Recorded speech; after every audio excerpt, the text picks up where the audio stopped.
Income protection insurance and critical illness insurance are two types of insurance policies that offer financial protection to individuals in case of unexpected events or health issues. While they both serve to provide a safety net, they differ in their coverage and purpose. Understanding the differences between these two insurance policies is crucial in choosing the right one for your specific needs. In this video, we will discuss 12 key differences between income protection insurance and critical illness insurance, providing a detailed explanation for each distinction. 1. Coverage scope. Income protection insurance primarily covers loss of income due to illness, injury, or disability that prevents an individual from working.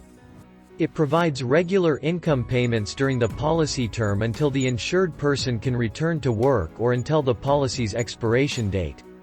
On the other hand, critical illness insurance pays out a lump sum upon diagnosis of a specified critical illness, irrespective of whether the insured person can work or not. 2. Benefit payments. With income protection insurance, the benefit payments are typically a percentage of the insured person's income before the illness or disability. This ensures that the individual can maintain their lifestyle to a certain extent during their inability to work. In contrast, critical illness insurance pays a predetermined lump sum amount that is specified in the policy. The payment is made upon the diagnosis of a critical illness covered by the policy. 3. Purpose of insurance. Income protection insurance aims to replace lost income and provide financial stability in the event of illness or disability. It helps individuals meet their ongoing expenses, such as mortgage payments, bills, and other financial commitments. On the other hand, critical illness insurance is designed to provide a lump sum payment to cover medical expenses, pay off debts, make necessary modifications to living arrangements, or pursue alternative treatments and therapies that may not be covered by health insurance. 4. Eligibility criteria.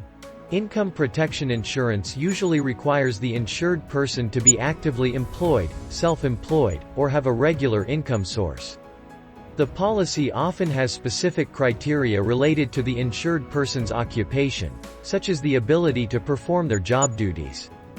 Critical illness insurance, on the other hand, typically does not have employment-related eligibility criteria. It focuses more on the health condition and specific illnesses covered by the policy. 5. Benefit trigger. For income protection insurance, the benefit trigger is typically the inability to work due to illness, injury, or disability. The policy may have a waiting period, known as the deferred period, after which the benefit payments begin. In the case of critical illness insurance, the benefit trigger is the diagnosis of a specific critical illness listed in the policy, regardless of the ability to work. 6. Policy duration. Income protection insurance policies can have flexible terms, allowing individuals to choose the duration of coverage. The policy can be in effect until a specific age, such as retirement age, or for a fixed term, such as 5 or 10 years.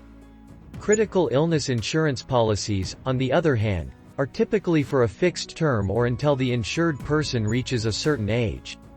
Once the policy term ends, coverage ceases, and there is no payout if no critical illness occurs. 7. Premiums.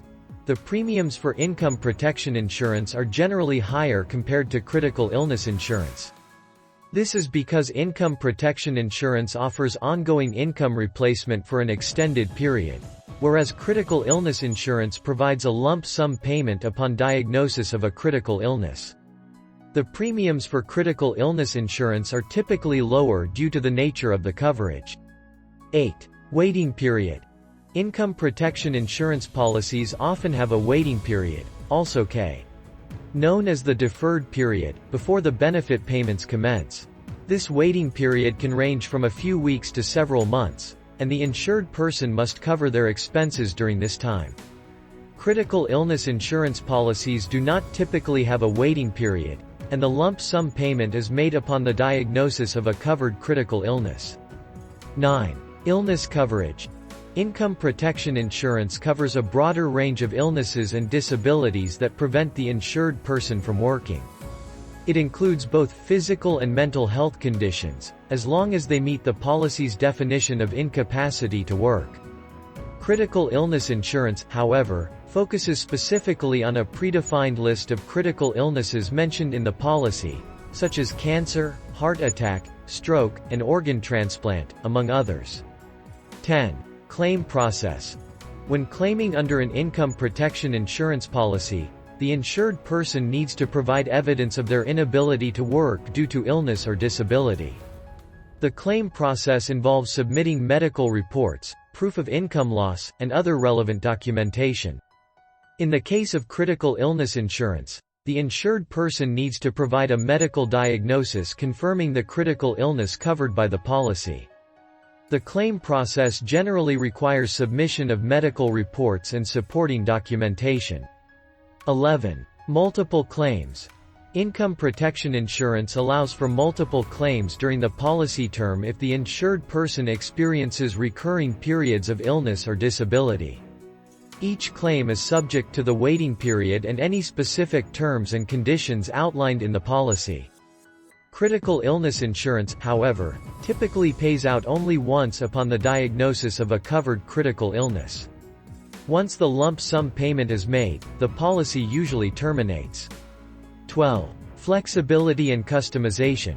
Income protection insurance policies often offer more flexibility and customization options to tailor coverage to individual needs.